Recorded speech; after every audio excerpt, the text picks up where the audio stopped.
வணக்கம். ஓம் தொலைக்காட்சி செய்திகள். செய்திகளுக்காக இணைந்திருக்கும் நான் ரோஹிணி அருந்தவச்செல்வம். சபரிமலை ஸ்ரீ சாஸ்தா பீடத்தில் 9 நாட்களுக்கு சித்திரை விரத பூஜை நடைபெறவுள்ளது. சித்திரை புது வருட பிறப்பை முன்னிட்டு சித்திரை புனித சபரிமலை யாத்திரை செல்லும் சுவாமிகள் கடந்த ஞாயிற்றுக்கிழமை தொடக்கம் 9 நாட்களுக்கு விசேட அபிஷேகமும் 18ஆம் படி பூஜையும் நடைபெற்று 14, 15ஆம் திகதிகளில் சபரிமலை புனித யாத்திரை தரிசனம் நடைபெறவுள்ளது. ஓம் தொலைக்காட்சி நேயர்கள் அனைவருக்கும் சர்வதேச இந்து மத குருபீடம் அகில இலங்கை சபரிமலை சாஸ்தாபீடத்தின் சார்பில் நல்ல ஆசிகளை கூறிக்கொண்டு, சித்திரை புது வருஷம் மலர இருக்கின்றது.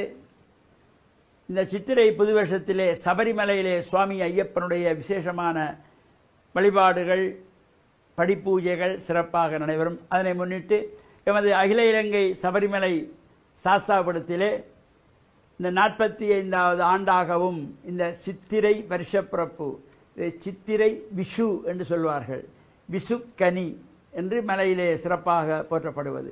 அந்த சித்திரை விஷு 9 நாட்களுக்கு விசேஷமான பூஜைகள் படிப்பூஜைகள் அபிஷேகங்கள் ஆராதனைகள் நடைபெற்று சபரிமலை யாத்திரைக்கு இந்த சித்திரை விஷுவுக்கு செல்லுகின்ற சுவாமிகள், மாலை அணிந்த சுவாமிகள் எல்லாம் சபரிமலை யாத்திரை சென்று அங்கே ஐயனை தரிசித்து 18ஆம் படியேறி நெய்யபிஷேகம் செய்து வருகின்ற சிறப்பான நிகழ்வு நடைபெற இருக்கின்றது. அந்த வகையிலே சபரிமலை சுவாமி ஐயப்பனுடைய பேரருள் இந்த சித்திரை மாதத்து விஷுக்கனியிலே, பொதுவாக அங்கே விஷுக்கனி என்றதும் கேரளாவிலே மிகவும் சிறப்பாக செய்து கொள்வார்கள். அப்பொழுது அங்கே எல்லாம் இந்த மாமரங்கள் பிஞ்சு பிடித்து காய்த்து வருகின்ற காலங்கள், எல்லா விதமான பழ வகைகளெல்லாம் அந்த கனிகளை எல்லாம் பறித்து வைத்து அங்கே நெற்கதிர்கள் கொண்டு சென்று கட்டி சிறப்பாக சபரிமலையிலே வெகு விமர்சையாக நடைபெறுகின்ற இந்த சிறப்பு அங்கே அதற்காக அந்த ஆலயங்கள் திறக்கப்பட்டிருக்கும் சபரிமலையிலே. என்றால் மாதத்திலே 5 நாட்கள் தான் சபரிமலையிலே ஐயப்பன் ஆலயம் திறந்து பூஜை நடைபெறுவது.